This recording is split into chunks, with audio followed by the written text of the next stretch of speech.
नमस्कार मित्रांनो, केशर आंबा काढणीला आलाय का नाही ते मी आज सांगणार आहे. तर हा आहे केशर आंबा.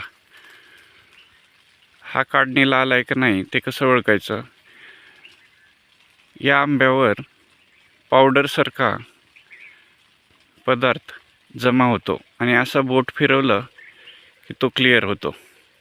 आणि याच्यावर पहिल्यापासून असणारे जे छोटे छोटे स्पॉट आहेत ते नंतर गडद तपकिरी रंगाचे होतात आणि बोटाला जाणवतात स्पर्श केल्यानंतर. तर त्यावेळेस समजायचं की हा आंबा काढणीला आला आहे.